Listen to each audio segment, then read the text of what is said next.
Hai, kembali lagi dengan saya Ita di pemrograman berbasis objek 1 tentang bahasa Java. Kemudian di sini kita di pertemuan keempat, di mana ada karakteristik PBO atau pemrograman berbasis objek, enkapsulasi, inheritance, polymorphism, berupa teori penjelasan. Jadi di sini yang pertama, apa karakteristik pemrograman berorientasi objek? Merupakan fitur-fitur utama yang membedakan dari paradigma pemrograman lainnya. Karakter ini membuat program menjadi lebih terstruktur, mudah dikembangkan, dan menyerupai dunia nyata. Kemudian untuk yang pertama adalah enkapsulasi atau encapsulation, menyembunyikan data dalam objek agar hanya bisa diakses melalui metode tertentu.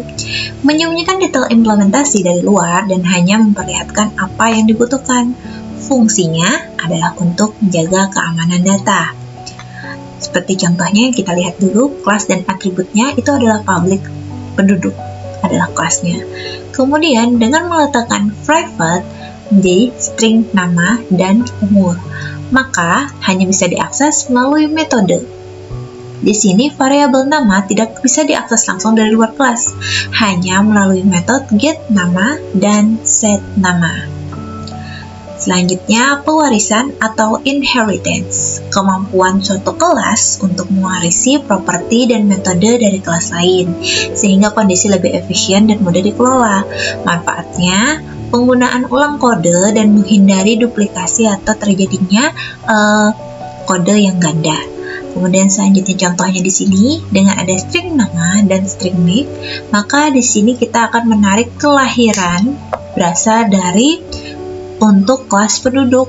Jadi, kelas kelahiran mewarisi atribut nama dan nick dari kelas penduduk. Selanjutnya untuk polymorphisme, kemampuan objek untuk menggunakan metode yang sama dengan cara berbeda, tergantung jenis objek dan parameter. Terdapat dua jenis polymorphisme, overriding, mengganti metode di kelas anak, overloading, metode dengan nama sama tapi parameternya berbeda. Jadi di sini mempermudah pemeliharaan dan perluasan program. Contoh, yang pertama adalah seperti ini. Nah, ada public class kematian yang extend dengan penduduk, di mana nama metode sama tampilkan hasilnya berbeda tergantung objek mana yang memanggilnya.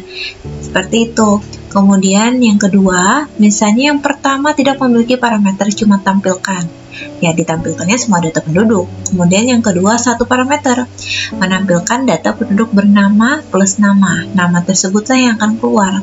Yang ketiga, dua parameter, menampilkan data penduduk bernama, nama plus nick. Jadi misalnya tampilan yang pertama adalah menampilkan semua data, yang kedua menampilkan berdasarkan nama Ita, kemudian ditampilkan yang 6371 dengan nada itu menampilkan berdasarkan nama dan nick. Nah, ini adalah analoginya. Jadi, encapsulate itu ada menyembunyikan data yang agar bisa diakses lewat metode tertentu. Mesin minumannya misalnya memungkinkan pengguna memilih minuman tanpa mengetahui cara kerja dalamnya proses menyembunyikan. Jadi, kita cuma pakai si encapsulate ini cuma menyembunyi hidden dulu. Kemudian, inheritance, kelasnya mewarisi properti dan metode dari kelas lain, di mana ada anak yang mewarisi desain mesin dari orang tua, menambahkan fitur baru seperti es atau panas. Kemudian polymorphisme atau objek menggunakan metode yang sama dengan cara berbeda. Jadi tombol coklat pada mesin orang tua hanya menyajikan coklat panas, sedangkan pada mesin anak bisa menyajikan coklat panas atau dingin, tergantung cuaca. Nah, itu adalah fungsi dari ketiga tadi analoginya. Nah, demikian dari saya. Semoga bisa membantu dan mudah dipahami. Jangan lupa untuk like, subscribe, and comment. Terima kasih banyak.